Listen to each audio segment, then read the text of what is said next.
Sylvain Cassanson es originario de Metz, Francia. Cuenta con un título del Conservatorio Nacional Superior de Música de París, así como uno de maestría en musicología por la Universidad de París.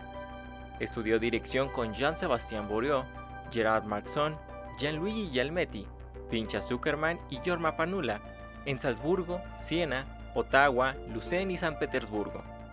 Entre las orquestas que ha dirigido se encuentra la Orquesta Sinfónica Portuguesa, la Filarmónica de Magdeburgo, la Sinfonía Rotterdam, así como las Filarmónicas de Hong Kong y de Buenos Aires. Otros conjuntos musicales que han contado con su trabajo a la batuta son la Orquesta del Estado de Sao Paulo y las Orquestas Sinfónicas Nacionales de Argentina, Chile, Colombia y México. Comenzó su relación con la Orquesta Filarmónica de la UNAM en 2005, cuando ganó la segunda edición del Premio Internacional Eduardo Mata de Dirección de Orquesta. Desde entonces ha dirigido al conjunto universitario en repetidas ocasiones y en 2023 fue nombrado director titular. Pues aquí estamos con un gran invitado en este programa esta semana, Sylvain Cassanson. Bienvenido aquí a TV UNAM. Gracias por invitarme. Al contrario, bueno, los televidentes de TV UNAM ya te conocen, los domingos se hace la transmisión en vivo siempre de la Filarmónica de la UNAM desde nuestra gran sala Nezahualcóyotl. Pero creo que solamente te han visto de espaldas, bueno, de lado quizás, seguramente no te han visto de frente y con toda tu personalidad aquí presente. Así que muchas gracias y bienvenido. Bueno, gracias por recibirme y gracias por ofrecerme un espacio para poder hablar tranquilamente de varias cosas. Al contrario, estimado Sylvain, tú llegaste a la UNAM, no sé si a México, me dirás, con un concurso, ¿no? Habías ganado un concurso y de ahí ya te ficharon, ¿no? Te convocaron. Cuéntame un poco de esa trayectoria para llegar a la UNAM. Llegué justamente a la UNAM por primera vez y fue mi primer viaje a México para este concurso. Esto fue en noviembre del 2005, ya son 20 años. Vamos a cumplir 20 años de conocernos con la Orquesta Filarmónica de la UNAM. Y el concierto se llamaba en esta época Concurso Eduardo Mata, Concurso Internacional de Dirección de Orquesta Eduardo Mata. Y entonces fue mi primer viaje a México, yo gané el concurso y a partir del concurso, a partir de haber ganado el concurso, me invitaron no solamente la UFUNAM, pero sí todas las orquestas del país. Y yo pasé en el principio como casi 3 años viajando a todos los lugares del país, porque son muchísimas orquestas. Entonces en Jalapa, en Jalisco, Yucatán, Sinaloa, Aguascalientes, bueno, todas las orquestas del país me invitaron durante como 2 o 3 temporadas. Y a partir de este momento yo tuve como una relación muy especial con México, con los músicos mexicanos, con el país, con la cultura, con la gente. Y entonces, bueno, me quedé para trabajar y ha sido desde siempre un placer enorme. Y eras muy joven cuando ganaste, que 25 años o ¿cuántos años tenías? Sí, yo tenía 20 y algo, sí. Yo era muy joven y era como una oportunidad muy grande porque por eso, ¿no? Que me ofrecieron mucho trabajo y para un joven director poder dirigir durante 3 años a tantas orquestas en el repertorio para poder aprender. Es una cosa muy importante y a mí fue como determinante para mi carrera y para mi crecimiento como músico. Los sonidos, la música, la sonoridad en general en México es algo muy profundo, ¿no? Muy complejo, muy plural, ¿no? Claro, bueno, la cultura mexicana ya saben que es una cosa absolutamente fascinante y lo bueno es que, como dije, son muchísimas orquestas y cada orquesta tiene su tradición, su historia. Por ejemplo, si hablamos de la orquesta de Jalapa, que es una de las más antiguas del país, o la de Jalisco, que es otra cosa, la de Yucatán y la de la Ciudad de México, la de la ópera, la UFUNAM, la Filarmónica de la Ciudad, la Nacional. Entonces, cada orquesta tiene su historia, tiene su manera de tocar, su manera de abordar el repertorio, su propio también repertorio.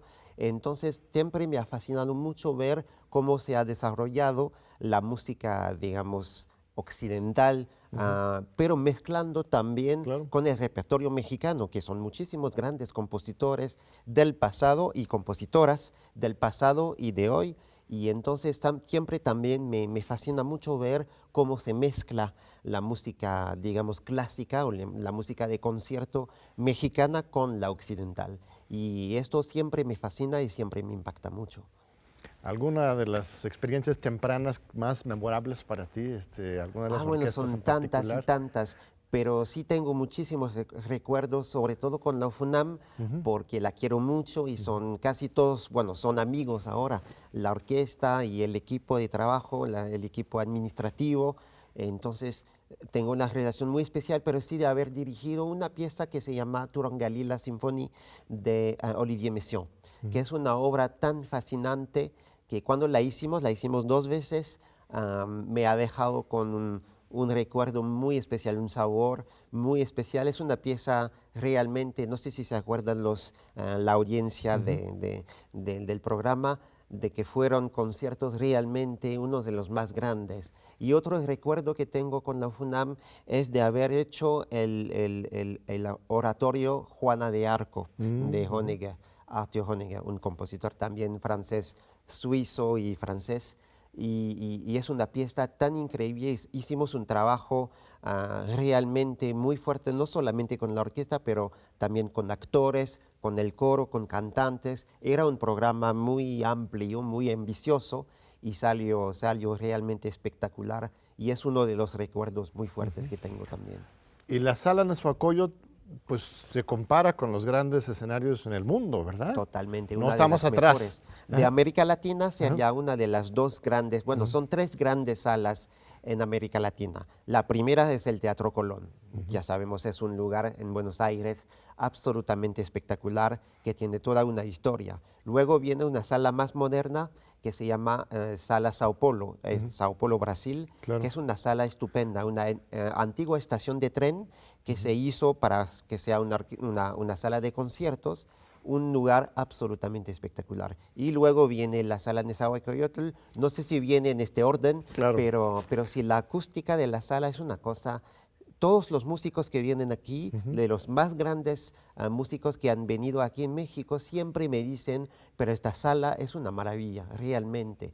La acústica, el lugar, el campus también, de tener una sala aquí en el campus, rodeando de naturaleza, de tantas cosas, es un lugar que, bueno, para nosotros músicos es muy agradable y muy, muy bueno, ¿no? Para hacer bien la música.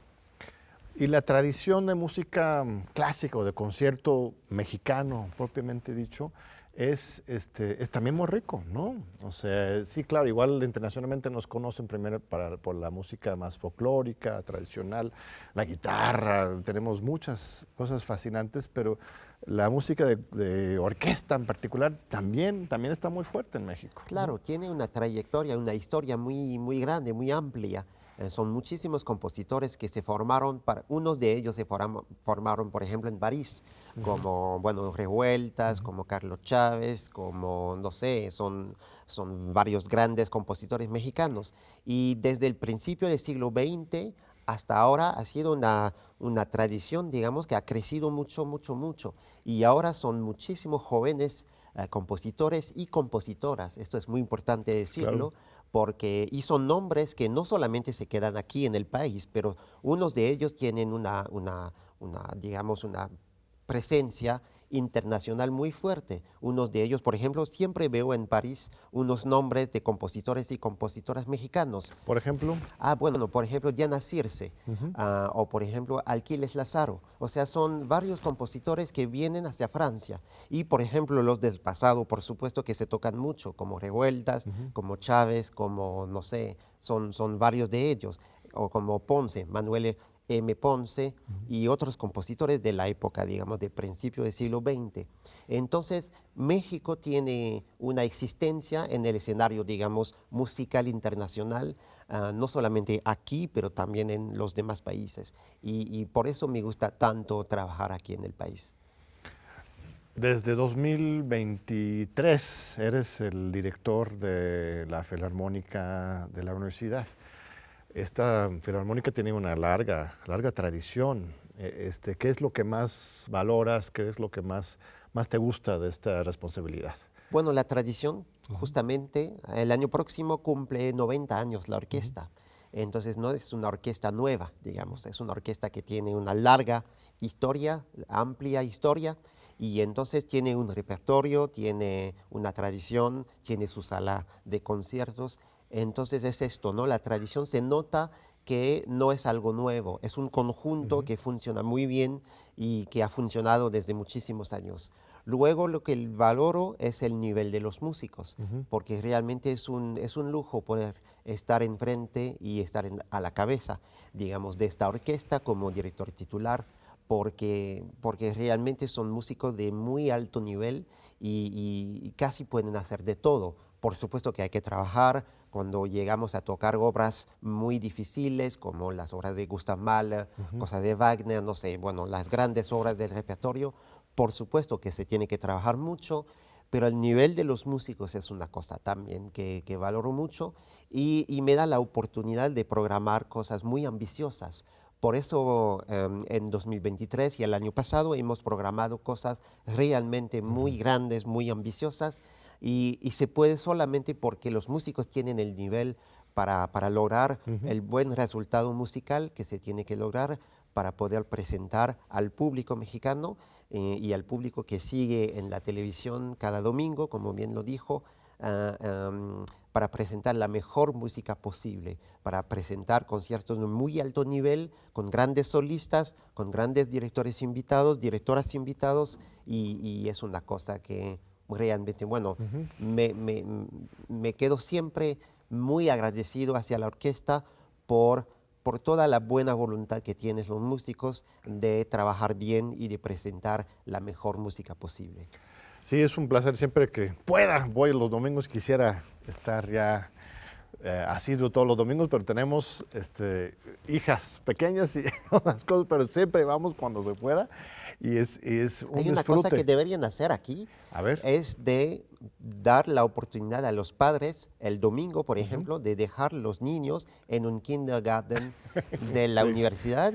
Ajá. Es lo que se hace, por ejemplo, en París, en Mira. la Philharmonie de París. Puedes la nueva llegar sala de con tu conciertos. bebé. En el fin de semana, los padres que tienen hijos, hijas de 5, 6, 7 años, muy pequeñitos, que no pueden ir a la sala de conciertos, se quedan en un espacio con adultos que los Mira. cuidan.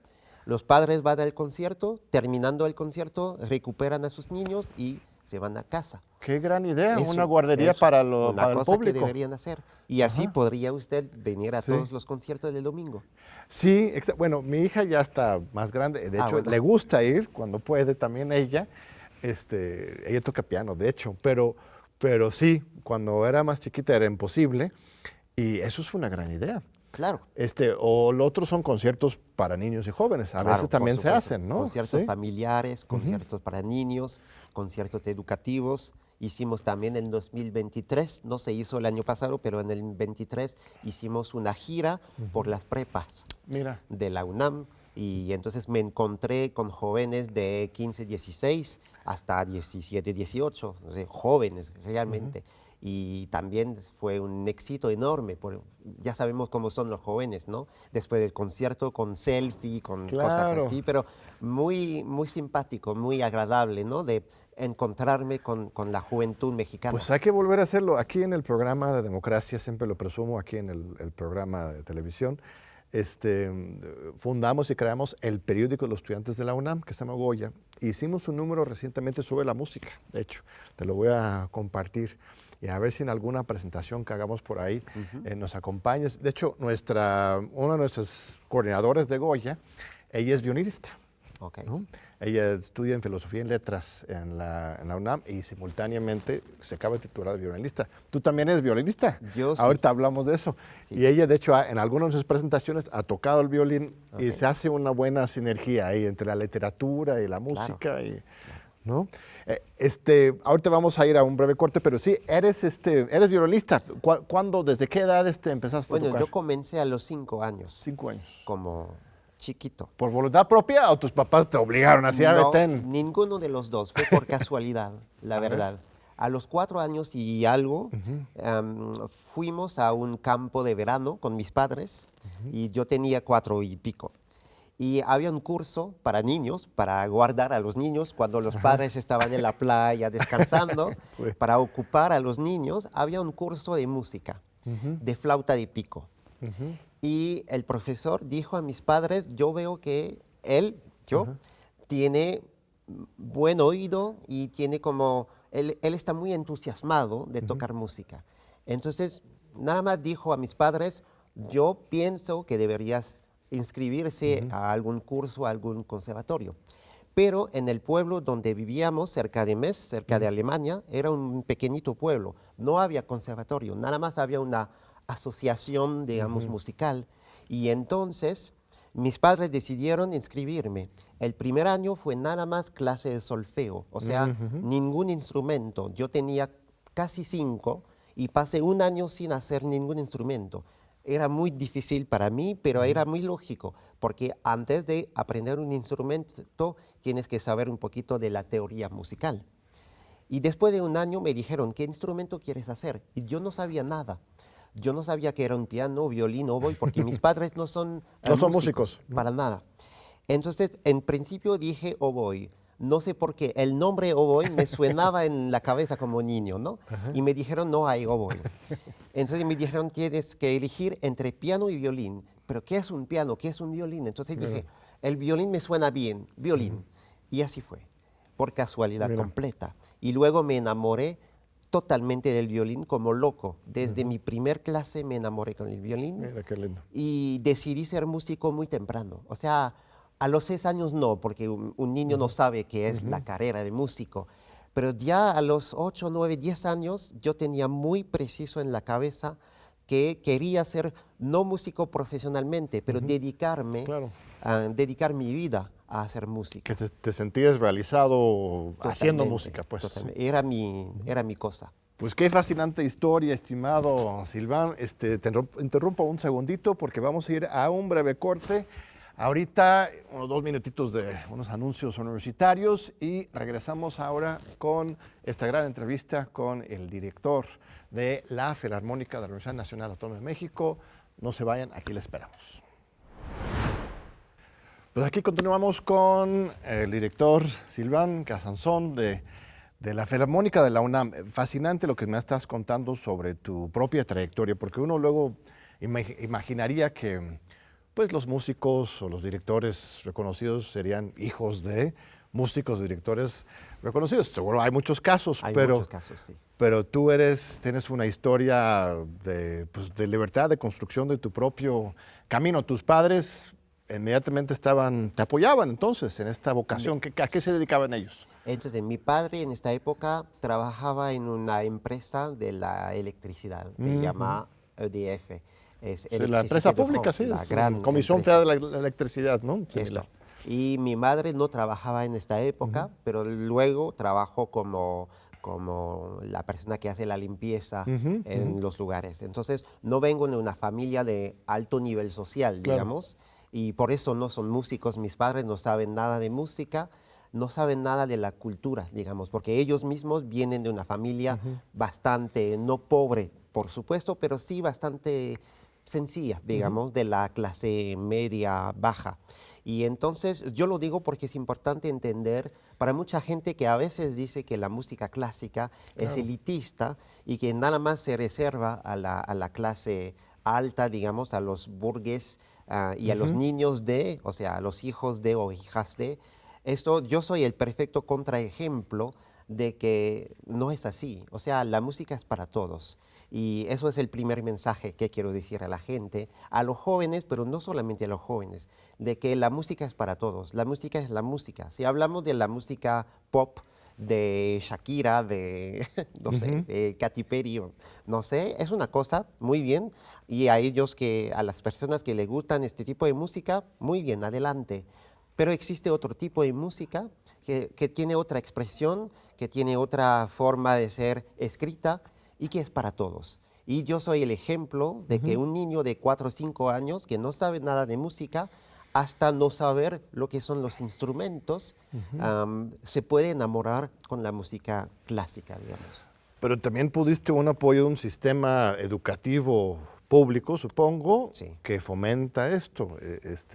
En Francia, desde la primaria o a partir de secundario, tú me dirás, hay todo un compromiso con la educación musical con todos los niños, ¿no? ¿Cuál es la política en esta materia en Francia? Bueno, tenemos un sistema muy antiguo y que funciona muy bien. En Francia es como una pirámide. Tenemos, bueno, yo crecí en un lugar donde no había conservatorio, pero normalmente en casi cada pequeña ciudad de Francia hay algo que se llama conservatorio. Puede ser asociación, escuela o lo que sea, pero normalmente se llama conservatorio. Aquí pueden ir todos los niños. Es casi gratis porque depende de cuántos impuestos pagas. O sea, si pagas pocos impuestos, no te van a cobrar nada. Si pagas muchos impuestos, porque se supone que tienes mucho dinero, tienes que pagar algo. Entonces está muy bien hecho, ¿no? Para que todos los niños, de los más pobres hasta los más ricos, puedan entrar en el conservatorio. No está reservado a cualquier clase alta claro. y cualquier persona que se quiere dedicar profesionalmente a la música. Es para todos. Luego, el nivel más alto son los conservatorios regionales, que son más digamos, más importantes. Más profesionalizantes, ¿no? Sí, los profesores son mejores, digamos, y es para los niños que se quieren dedicar a la música de manera más seria. No necesariamente tienen que ser profesionales, pero sí de una manera más profundizada. Esto se llama conservatorio regional, conservatoire de région. Y luego, en la parte alta de la pirámide, son 2 conservatorios nacionales donde entran solamente los que se quieren dedicar profesionalmente a la música a través de un concurso. Entonces hay un concurso cada año. Por ejemplo, en la clase de violín son 200 candidatos, pero entran 20. Entonces realmente son los mejores conservatorios de Francia. ¿Tú hiciste esa competencia? Yo estudié en el Conservatorio de París. ¿De violín o de director? No, ni de violín ni de dirección, fue de composición, digamos. Ah, ok. Y el violín yo lo estudié en Bélgica, en Bruselas, en el Conservatorio Real de Bruselas. La dirección la estudié en varios lugares, pero quizás lo hablamos después. Y entonces este sistema permite a todos los niños y adolescentes de Francia recibir una formación musical bastante seria. Y entonces normalmente son 8 años de estudios, digamos, normales. O sea, un niño que entra a los 7 años sale como a los 15 años con un nivel bastante alto. Y simultáneamente estudia sus estudios normales. Y normales, en las tardes. Sí. así es. Y luego, después de los 15 años, si quieres seguir estudiando la música, te puedes quedar, por supuesto, en el conservatorio. Pero digamos que la formación básica va de 7 años a 15 años, más o menos. O sea, en México tenemos un conservatorio, tenemos la Escuela Nacional de Música, la Facultad de Música, aquí en la UNAM. Mis hijas estudiaron ahí guitarra, piano, es el mismo sistema, pero lo que nos falta es la infraestructura local. Tenemos las orquestas locales, muchas orquestas. Por supuesto. Pero ese trabajo más de base, de comunidad, con todo México para ir no solamente cazando o descubriendo talentos, sino haciendo una formación musical integral, porque esto tiene que ver con el pensamiento crítico, con la humanidad, va más allá de solamente formar profesionales, ¿no? No, claro, totalmente, y también permite descubrir talentos. Por eso, porque un niño que crece en una ciudad pequeña, con padres que no son músicos, si no tiene la fortuna de tener un buen profesor, nunca va a saber que tiene un talento musical. Entonces, por eso no es importante tener la mapa, digamos, sí. ¿no? de musical que tenemos en Francia. Y por supuesto que más allá de la formación profesional es una cuestión de humanidad, una cuestión de cómo queremos educar a los niños y los jóvenes, ¿no? Cómo queremos que sea la próxima generación. Si la queremos educada, si la queremos culta, si la queremos bien educada en el sentido de tener buen gusto para cosas no solamente de música, pero de literatura, hasta la ciencia política, hasta, bueno, lo que sea, el arte, la ciencia, etcétera. Tenemos que educar a los jóvenes y entonces por eso es importante también ofrecer varias posibilidades. Hay unos que se quieren ir más por el deporte, por ejemplo, muy bien. Otros que quieren más la ciencia, muy bien, y otros que quieren más el arte, puede ser el dibujo, la pintura, la música, lo que sea, la escultura, pero tenemos que ofrecer un lugar para recibir la mejor formación posible en el ámbito de lo que quiere el niño o el adolescente. Y por eso en Francia es un sistema que funciona muy bien. No, eso es muy importante, muy, muy importante. Entonces, pues, regresamos a la historia de Sylvain. Te apasionaste con el violín, fuiste al conservatorio para composición, pero terminaste como director. ¿Ahora vas a ir a otra cosa o ya estás feliz con ser director? No, no, no. ¿Cómo fue esa ruta? Sí. Bueno, la trayectoria fue un poquito más amplia. O sea, después de enamorarme con el violín, me quedé en pequeños lugares, pequeños conservatorios, en Metz, cerca de Metz, y luego nos fuimos a otros lugares con mis padres. Entonces yo cambié de conservatorio, pero siempre era algo pequeño. Y cuando tenía 10 años, otra casualidad, digamos, otra suerte, me encontré con una profesora que había estudiado en París con una gran profesora que se llama Gabrielle Offer. Es una gran violinista que ya tiene 93 ahora, 94. Entonces es muy grande. Y me dijo esta profesora, tú tienes que ir a estudiar con ella. Yo tenía 10 años y vivíamos en un lugar como a 200 kilómetros de París. Entonces, bueno, fuimos con mis padres a una clase con la profesora y ella dijo a mis padres, él tiene talento, tiene que estudiar conmigo y tiene que estar en París. Entonces mis padres dicen, ¿qué hacemos? Estamos a 200 kilómetros de París. Entonces el primer año con mi mamá hicimos cada semana con el coche del lugar hasta París, París hasta el lugar. Cada miércoles de la 1 de la tarde hasta la noche. Y fueron como 6, 7, 8 horas de clase con la profesora.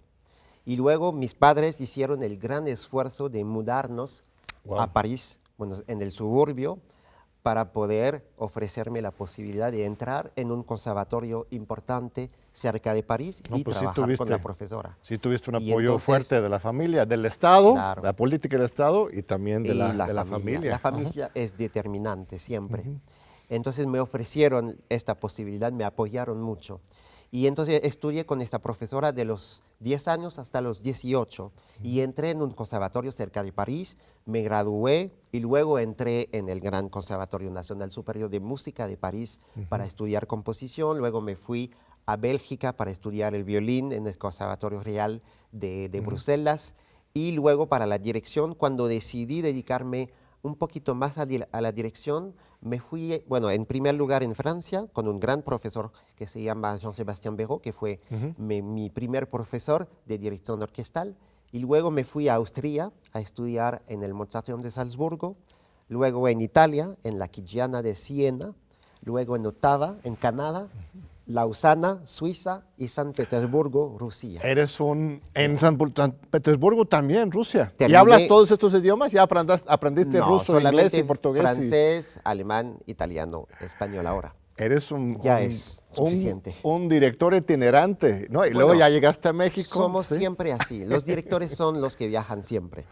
Recuerdo que, no sé si todavía es el caso, pero el director de la Filarmónica de Berlín era un venezolano, ¿no? Hasta recientemente. El director titular no era venezolano, pero el director de la Filarmónica de Los Ángeles. Los Ángeles. Es Gustavo Dudamel, que va a ser el próximo director de la Filarmónica de Nueva York. Okay. Pero el director de la Filarmónica de Berlín antes era inglés.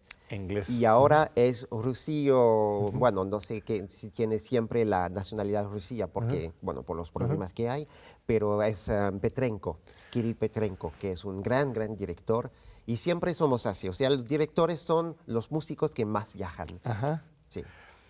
A ver, hablemos un poco del arte de la dirección, porque alguien que va a un concierto ve a un señor ahí parado moviendo las manos, igual con un baguette, ¿no? Bueno, aunque tú tienes esa especialidad, esa particularidad que no usas el batón, la haces con las manos.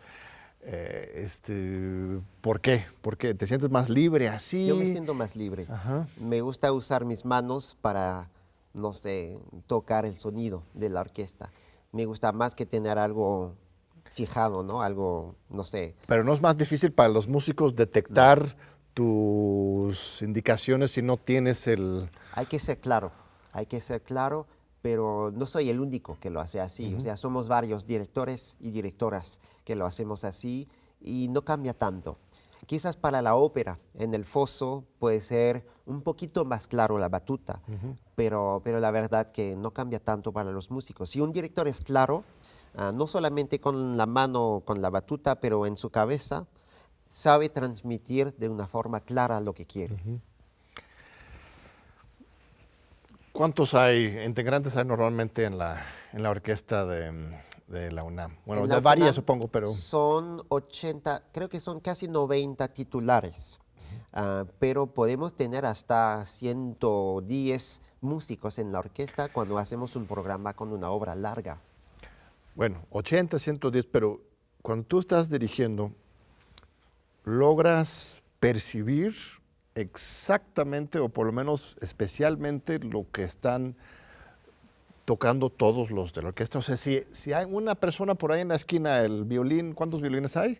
Bueno, depende, pero a cerca de 30. 30. Si el violín 27 por ahí, de repente se le va, pero poquitito, ¿te das cuenta? Bueno, me pagan por eso. Y bueno, pero para decirlo de una forma más seria, de los 90 músicos, por ejemplo, de los 30 violines que hay, 16 son de la sección que se llama violines primeros y 14 son de la sección de violines segundos. Entonces no se trata de percibir el violín 27, Claro. se trata de percibir la sección completa de violines primeros o segundos. Entonces de la cuerda, por ejemplo, son 16 primeros violines, 14 segundos violines, luego vienen las violas, que son 12, 10 violonchelos y 8 contrabajos.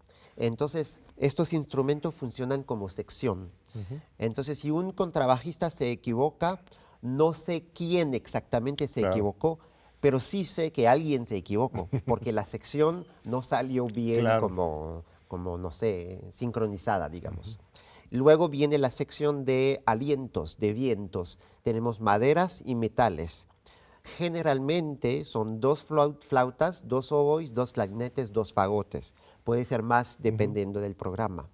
Y entonces si la segunda flauta se equivoca, yo tengo que percibirlo. Pero él o ella toca solo o sola. Entonces si se equivoca se nota. Luego de los metales son 4 cornos, 3 trompetas, 3 trombones, una tuba. Y luego viene la percusión, y luego viene el arpa, y viene el piano, la celesta, etc. Entonces, si uno se equivoca, puede ser por sección o puede ser uno solo que se equivoca y tengo que corregirlo.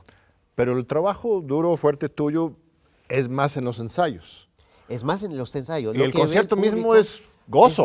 Es nada. O sea, es nada realmente, más un show para el público. Eso es lo que te quería preguntar. O sea, en el show, pues ya ensayaron, ya es realmente estás acompañando es nada casi bailando con la música, pero no el trabajo tanto, duro es a ver. para hacerles recordar lo que hicimos en los ensayos.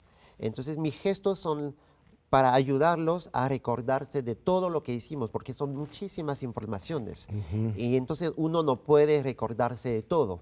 Entonces mis gestos son para decir que cuiden. Hicimos esto en el ensayo, y luego esto, y esto. Entonces es para conducir, para darle como algo homogéneo, ¿no?, a cada músico.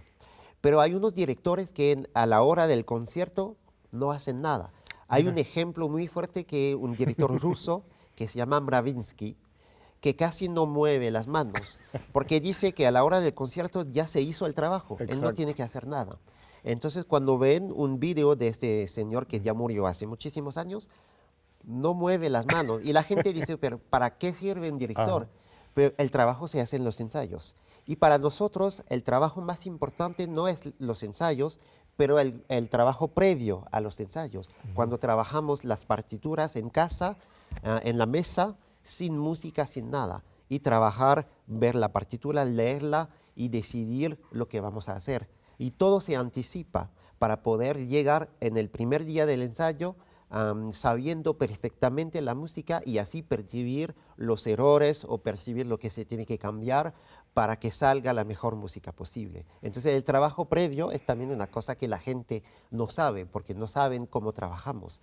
Pero sí son semanas y semanas de trabajo anteriormente al primer ensayo con la orquesta. Para Luego vienen los planear ensayos. un y poco luego los la conciertos. topografía, el plan de acción, antes Sí, siquiera de sentarte con los músicos. totalmente. Es como un análisis de la música. Es como analizar cómo funciona la forma de la música, las dinámicas, las notas, los acordes, la armonía, el contrapunto, todos esos elementos que los músicos saben lo que es y la gente que no sabe es nada más la teoría musical, la parte, digamos, cómo se está construyendo la pieza. Es como un actor que quiere decir un texto. Antes de llegar al ensayo, tiene que aprender su texto. Y entonces lo tiene que analizar, lo tiene que aprender de memoria, lo tiene que leerlo, lo tiene que actuar nada más frente a una no sé cómo se llama, mirror. Y entonces es esto, nuestro trabajo es analizar la música para llegar preparado frente a la orquesta. Fascinante. Vamos a otro corte. Ahorita regresamos para continuar con esta gran conversación con una gran persona, muy talentoso, que un privilegio tenerlo aquí como director de la Filarmónica de la UNAM. Silván, gracias. Ahorita regresamos unos 2 minutitos. Aquí vamos a continuar. Gracias.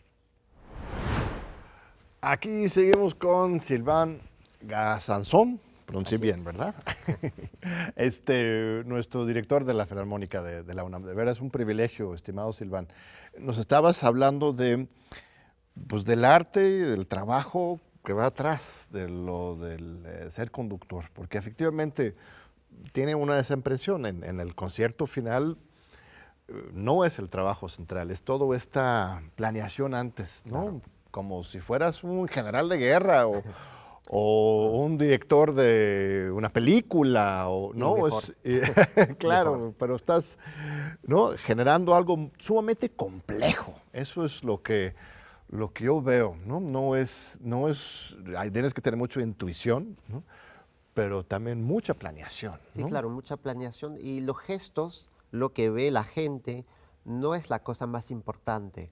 Los gestos son indicaciones para los músicos, pero hay una cosa un poquito difícil de explicar porque no es algo, no hay reglas, no hay receta para hacerlo, pero hay una comunicación entre el cerebro del director y el cerebro de todos los músicos, claro, que sí pasa por los gestos, pero también pasa por la claridad que tiene el director. Pero si hacemos una comparación, por ejemplo, con un profesor que enseña a los alumnos, claro, hay unos que saben enseñar cosas muy complejas de una forma muy simple, muy sencilla. Y esto es la calidad más grande del director, de saber transmitir de una forma evidente a los músicos. Y esto viene de la claridad de la preparación del director. Un director que llega preparado frente a la orquesta, que sabe perfectamente de la primera a la última nota de la partitura lo que está pasando, va a transmitir mucho más que uno que no sabe, claro, por supuesto. Entonces es como conducir un coche, y si sabes dónde vas es mucho más fácil. Si no sabes, estás buscando el lugar y con todas las informaciones y te pierdes y etcétera. Entonces es esto, ¿no?, de tener una preparación muy profunda. Y ganarle el respeto a la misma orquesta. Claro, ¿no? absolutamente, como el profesor que gana el respeto de los niños o los jóvenes que lo entienden. Y es cuestión de tener la preparación. Incluso el profesor no llega así improvisando su claro curso, su clase. Tiene que prepararlo de una forma muy profunda y cambiar cada palabra para que sea lo más entendible posible. ¿Y cuántas horas se ensaya? Una obra que dure 20 minutos, depende de la complejidad, supongo, obviamente, sí, claro, pero generalmente, como ¿cuántas horas o meses o años se tienen que ensayar? Bueno, dependiendo de la orquesta. Cada orquesta tiene su forma de trabajar, dependiendo también de las condiciones, digamos, sindicales. Entonces, la UFUNAM trabaja de esta forma. Comenzamos el miércoles a las 8:30 y el ensayo va hasta las 12. De 8:30 a las 12 el miércoles. Repetimos el jueves el mismo formato, repetimos el viernes mismo formato, y el sábado por la mañana tenemos un ensayo que se llama ensayo general, que nada más se trata de tocar el programa completo una vez antes del concierto, que es a la noche. Entonces son, digamos, 3, 6, 9 horas de ensayo para un programa de 1 hora 30 minutos, más o menos. Hay orquestas que ensayan más. Generalmente las orquestas que ensayan más son las que tienen un nivel un poquito más bajo y entonces necesitan más tiempo. Y hay orquestas que trabajan aún menos porque, por ejemplo, no sé, en Estados Unidos, por ejemplo, hay orquestas que trabajan nada más 2 ensayos y ya. ¿En serio? Porque tienen pocos recursos, son orquestas privadas y entonces, bueno, cada ensayo cuesta. Entonces tienen Pero que antes de ensayar eso, menos. los músicos individualmente, Tienen que prepararse. o sea, esos son los ensayos de conjunto, pero Claro. antes, tú mismo como director preparas, pero cada uno de ellos también, esos son muchas horas y semanas antes, tienen que llegar ya listos para ¿no? Totalmente. tener ese trabajo en conjunto. Sí, cada uno tiene que aprender su parte y a lo mejor tiene que escuchar una grabación para saber más o menos lo que pasa.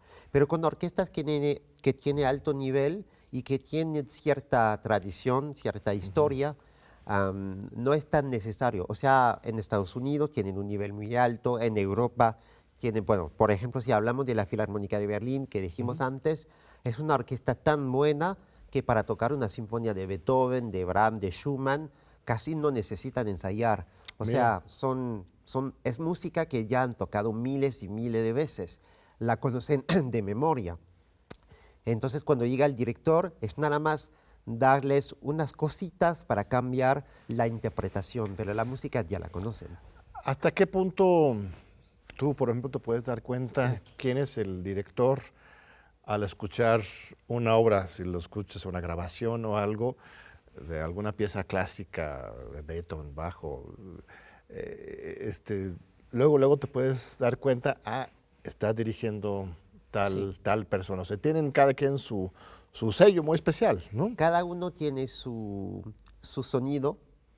Por ejemplo, hay unos ejemplos muy fuertes del pasado como Herbert von Karajan, el gran director alemán, alemán, que tenía un sonido muy especial, que sabía conseguir o lograr un sonido muy especial. Y se reconoce el sonido karajano, digamos. Hay otros directores así, ¿no? Del pasado y también de hoy. Lo que se puede percibir también es el tipo de energía. Por ejemplo, hay un director ruso que se llama Gergiev, Valery Gergiev, que tiene la tendencia, digamos, de siempre dirigir muy rápido todo. Entonces, cuando algo sale muy rápido, seguramente es algo de Gergiev. Entonces, sí se puede percibir, sobre todo los grandes directores, porque hay que conocer la tradición que ellos traen y hay que saber lo que saben hacer. O sea, por ejemplo, Gergiev, Simon Rattle, los grandes directores de hoy, no sé, los nombres que salen en el escenario de hoy o del pasado son nombres que sabemos nosotros músicos cómo son, ¿no? ¿Qué tipo de músicos son? ¿Y tu sello tuyo, cuál es Bueno, no sé si tengo tanta fama. No pero no tienes que tener fama, aunque sí eres un director muy reconocido internacionalmente, pero ¿cuál es tu sensibilidad personal? Mi obsesión es el sonido. Yo tengo una obsesión hacia el sonido y siempre trato de lograr un sonido limpio, generoso, amplio, sin ser duro y sin ser histérico. Me gusta un sonido controlado, me gusta un sonido amplio, generoso. Y mi segunda obsesión es el estilo de los compositores. Por ejemplo, a la hora de dirigir una obra de Mozart o de Beethoven, no lo voy a hacer de la misma forma que una obra de Wagner o Tchaikovsky. Y el estilo, la estética de cada obra es una obsesión mía. Es un trabajo que hice, por ejemplo, con la UFUNAM. El año pasado hicimos un ciclo de música de Mozart y Haydn y yo lo hice con una estética, con un estilo lo más cerca a lo que era la música en la época de Mozart y Beethoven. Y entonces es una obsesión mía, ¿no? De adaptarme a la música y no al revés. Regresar un poco a los orígenes, ¿no? De ubicarte Totalmente. en el contexto mismo. Es lo que se dice históricamente informado, o sea, de tocar con una orquesta reducida, por ejemplo, en la música de Mozart, de tocar con menos cuerdas, de tocar sin vibrato o poco vibrato, muy poco vibrato, mejor que sin vibrato, de tocar fraseado de una forma, con la articulación, con todos estos elementos musicales que son típicos de la música de Mozart, que no pueden salir de la misma forma que en la música de Wagner. Para ti, ¿por qué Beethoven y Mozart son todavía las estrellas del mundo? O sea, son... mucha gente incluso lo identifica con la música de orquesta, no van más allá. ¿Qué es lo que lo mantiene tan vivo? ¿Es por la comercialización o es porque realmente son los grandes? Bueno, son de los más grandes, pero no son los únicos grandes. Así es. Yo creo que hay un efecto variado, un efecto doble, triple, no sé.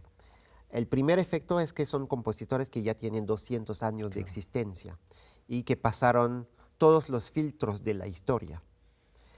El segundo efecto es que son los compositores preferidos de lo que es la mayoría de la audiencia, que son la gente más grande, o sea, los pelos blancos del público. Porque no estoy seguro que un adolescente de 15, 16, 17 años nos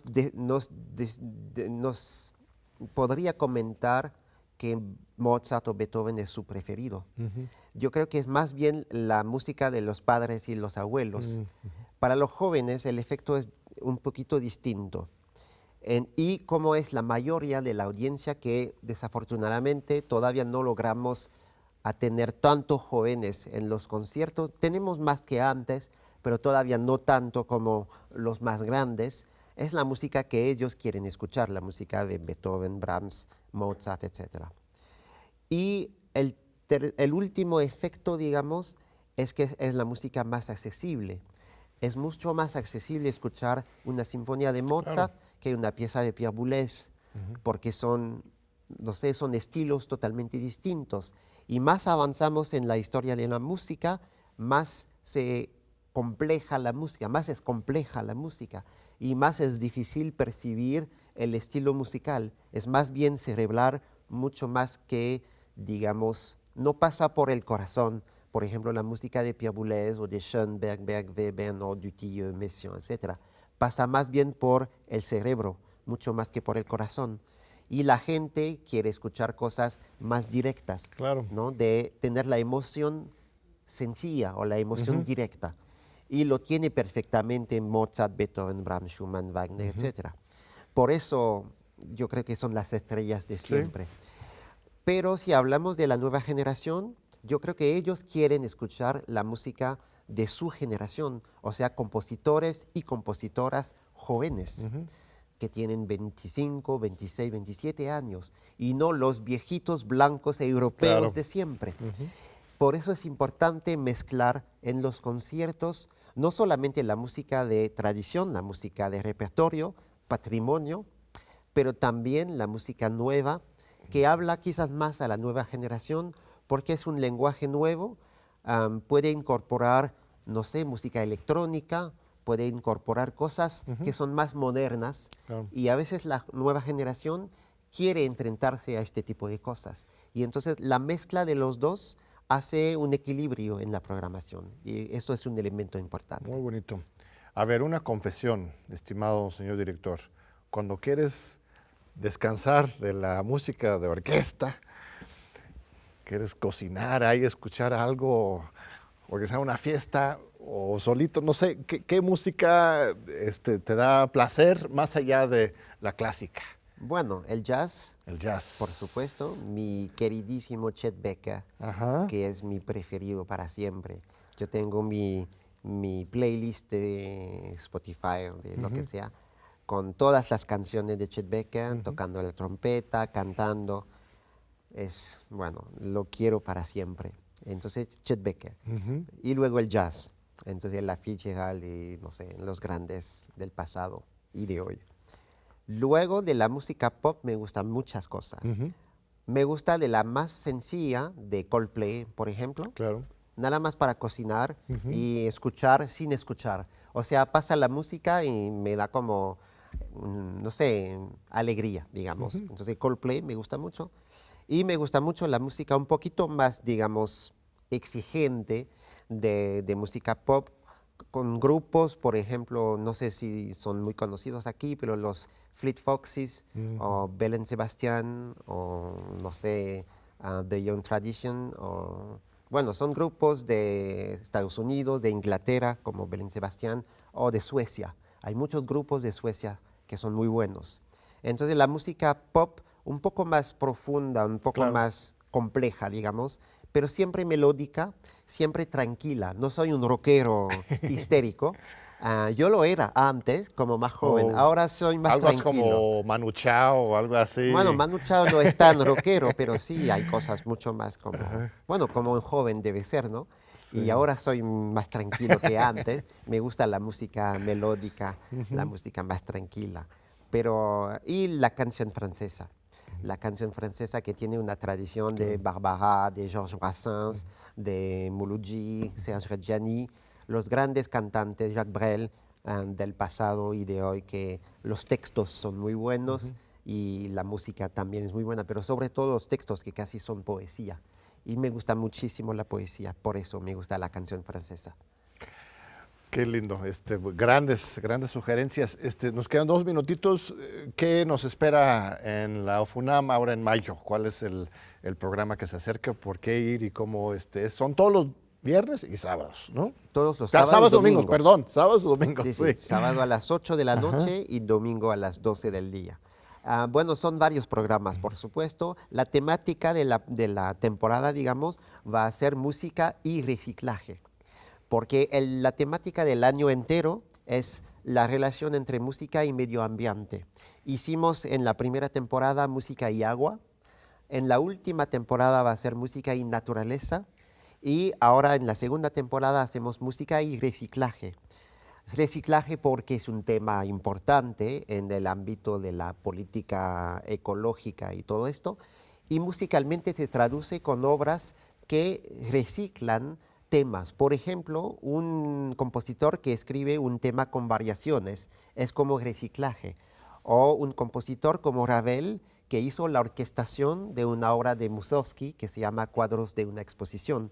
Esto también es como reciclaje musical. Entonces vamos a escuchar varias obras acerca de la temática. Entonces dije la de Ravel, por ejemplo, Cuadros de una exposición, se va a tocar en la segunda temporada. Vamos a tocar las variaciones rococó de Tchaikovsky, vamos a tocar, no sé, Daphnis y Chloé de Ravel, vamos a tocar música mexicana nueva con jóvenes compositores, Aures Musson, Alquiles Lazaro, y vamos sobre todo a tocar una pieza importante para mí de Pierre Boulez, porque este año es el aniversario de Pierre Boulez, que nació en 1925 en Francia. Es uno de los más grandes directores de orquesta y compositores de Francia, digamos de la época después de la Segunda Guerra Mundial. Y él murió en 2016, ya casi son 10 años, y es un compositor realmente muy importante. Y para darle como un homenaje para su centenario, vamos a tocar las notaciones para orquesta que él compuso a lo largo de su vida. Son 4 notaciones que escribió y son una obra absolutamente fascinante. Pues qué gusto, no se lo pierdan, amable público, y si no pueden ir directamente a la sala Anzoátegui, aquí en TV UNAM, todos los domingos en vivo, el gran equipo aquí de la televisión universitaria lo transmite y pueden ver, escuchar desde la pantalla. No hay nada igual que estar ahí presente, por supuesto. Pero qué gusto, Sylvain, de veras, un privilegio recibirte aquí. Muchísimas gracias. Y espero que regreses pronto para platicarnos sobre las nuevas obras, experiencias. Sí. Eres compositor, entonces no sé si en algún momento vas a componer algo para la OFUNAM. No, yo era antes, pero ahora no. Bueno. De enfrentarme a tantos grandes genios del pasado me da un poco de vergüenza. Bueno, ya te lo dejamos de tarea aquí, que nos tienes que regalar algo en un momento pronto, pero te agradecemos mucho estar aquí y tu labor todas las semanas en OFUNAM es muy valioso. Y muchas gracias a nuestro público muy amable por escucharnos, vernos todos los domingos, y te esperamos de nuevo en 8 días con otro gran invitado, invitada. No te lo pierdes, aquí estamos todos los domingos a las 7:30 de la noche.